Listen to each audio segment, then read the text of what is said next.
Старшая дочь Людмилы Николаевой, Анна, родилась в 1987 году, когда будущая алмазная королева Якутии еще была в первом браке.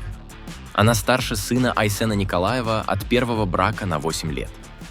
Сегодня Анна живет в Москве, воспитывает дочь, ведет бизнес и при этом демонстрирует в соцсетях беззаботную и благополучную жизнь, недоступную большинству жителей республики. В 2019 году Людмила в интервью рассказывала о ней.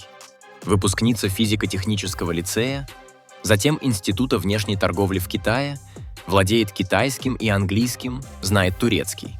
Тогда же она упомянула, что Анна с мужем открыли небольшое кафе, будто бы обычный путь молодых предпринимателей.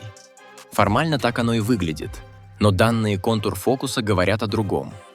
Анна владеет 20% строительного рынка и 25% торгового дома «Строительный», заметных игроков на якутском рынке стройматериалов. Эти компании работают в устойчивой связке. На строительном рынке убыток около 16,3 миллиона рублей, у торгового дома примерно такая же прибыль. Типичная модель взаимной балансировки, применяемая в бизнес-структурах, где есть общий центр влияния. По итогам 2024 года суммарная выручка действующих компаний Анны составила 97 миллионов рублей, а по рейтингу журнала «Генеральный директор» она заняла 177 место в отрасли розничная торговля по Якутии, скромный, но стабильный показатель для предпринимательницы, живущей в Москве.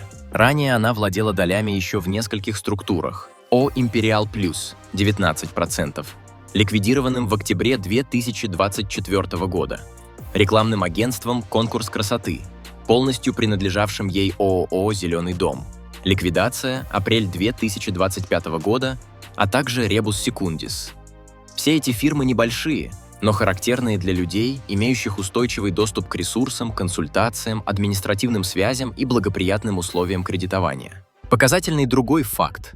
Партнеры Анны – это дети и родственники чиновников и бывших депутатов, людей, десятилетиями входящих в элиту республики. Среди них и дочь сенатора Егора Борисова, и дети покойного депутата Александра Крылова, бывшие депутаты городской думы, бывший эксперт Роскомнадзора, владельцы компаний с госзаказами. Это не случайные соучредители, а типичная сеть своих, где молодые предприниматели сразу получают доступ к площадкам, отсутствующим у обычных якутян. И все это невозможно отделить от роли матери. Людмила Николаева совладелица 32,37% акций «Алмара», одной из ключевых алмазных компаний региона, которая регулярно получает кредиты от Алмазэргиенбанка. В этом банке, как мы уже рассказывали, в разные годы работали и сама Людмила, и ее супруг Айсен. Через эту же финансово-административную сеть косвенно подпитывается и бизнес дочери.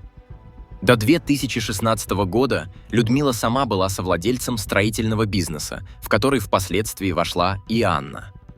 Формально ничего незаконного, но аналитически совершенно очевидно. Без влияния, капитала и связей матери такая траектория была бы невозможна. Это и есть тот самый якутский социальный лифт, который работает в одну сторону вверх для детей элиты и в никуда для всех остальных.